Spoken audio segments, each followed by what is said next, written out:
My name is Cassie. I am 23 years old. I graduated as a qualified nurse this year and was given my first position as a home nurse.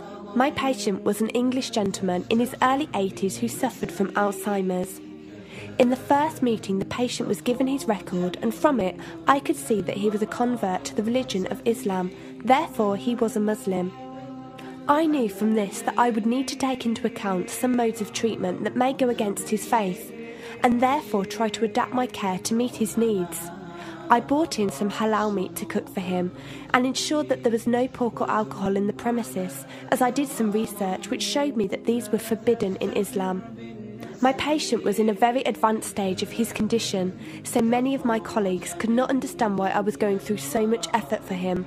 But I understood that a person who commits to a faith deserves that commitment to be respected, even if they are not in a position to understand. Anyway, after a few weeks with my patient, I began to notice some patterns of movement. At first, I thought it was some copied motions he'd seen someone doing, but I saw him repeat the movement at particular times: morning, afternoon, evening. The movements were to raise his hands, bow, and then put his head to the ground. I could not understand it. He was also repeating sentences in another language.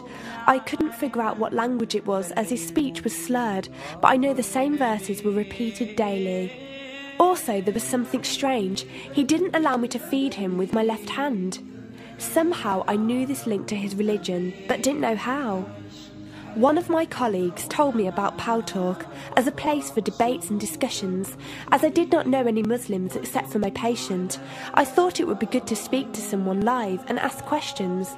I went on the Islam section and entered the room True Message. Here I asked questions regarding the repeated movements and was told that these were the actions of prayer. I did not really believe it until someone posted a link on the Islamic prayer on YouTube. I was shocked. A man who has lost all memory of his children, of his occupation, and could barely eat and drink, was able to remember not only actions of prayer, but verses that were in another language. This was nothing short of incredible, and I knew that this man was devout in his faith, which made me want to learn more in order to care for him the best I could. I came into the Pal Talk room as often as I could, and was given a link to read the translation of the Quran and listen to it. The chapter of the bee gave me chills, and I repeated it several times a day. I saved a recording of the Quran on my iPod and gave it to my patient to listen to. He was smiling and crying, and in reading the translation I could see why. I applied what I gained from Pal Talk to care for my patient, but gradually found myself coming to the room to find answers for myself. I never really took the time to look at my life. I never knew my father. My mother died when I was 3. Me and my brother were raised by our grandparents who died 4 years ago, so now it's just the two of us. But despite all this loss, I always thought I was happy, content. It was only after spending time with my patient that I felt like I was missing something. I was missing that sense of peace and tranquility my patient, even through suffering, felt. I wanted that sense of belonging and a part of something that he felt, even with no one around him. I was given a list of mosques in my area by a lady on Pal Talk and went down to visit one. I watched the prayer and could not hold back my tears. I felt drawn to the mosque every day, and the imam and his wife would give me books and tapes to welcome any questions I had. Every question I asked at the mosque and on Pal Talk was answered with such clarity and depth that could do nothing but accept them. I have never practiced a faith, but always believed that there was a God. I just did not know how to worship him. One evening I came onto Pal Talk, and one of the speakers on the mic addressed me.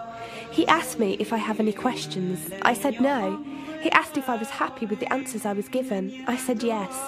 He then asked what was stopping me accepting Islam. I could not answer.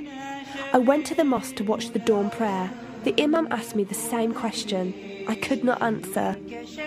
I then went to tend to my patient. I was feeding him, and as I looked into his eyes, I just realised he was brought to me for a reason, and the only thing stopping me from accepting was fear. Not fear in the sense of something bad, but fear of accepting something good and thinking that I was not worthy like this man.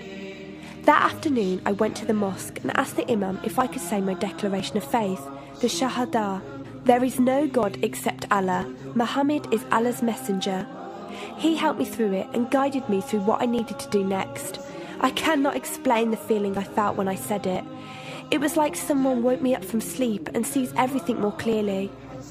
The feeling was overwhelming joy, clarity, and most of all, peace. The first person I told was not my brother, but my patient. I went to him, and before I even opened my mouth, he cried and smiled at me. I broke down in front of him. I owed him so much. I came home and logged onto Paltalk and repeated the Shahada for the room. They all helped me so much, and even though I had never seen a single one of them, they felt closer to me than my own brother. I did eventually call my brother to tell him, and although he wasn't happy, he supported me and said he would be there. I couldn't ask for any more. After my first week as a Muslim, my patient passed away in his sleep while I was caring for him. Inna lillahi wa inna ilayhi raji'un. He died a peaceful death, and I was the only person with him. He was like the father I never had, and he was my doorway to Islam. From the day of my Shahada to this very day, and for every day for as long as I live, I will pray that Allah shows mercy on him and grant him every good deed I perform in the tenfold. I loved him for the sake of Allah, and I pray each night to become an atom's weight of the Muslim he was. Islam is a religion with an open door. It is there for those who want to enter it. Verily, Allah is the most merciful, most kind.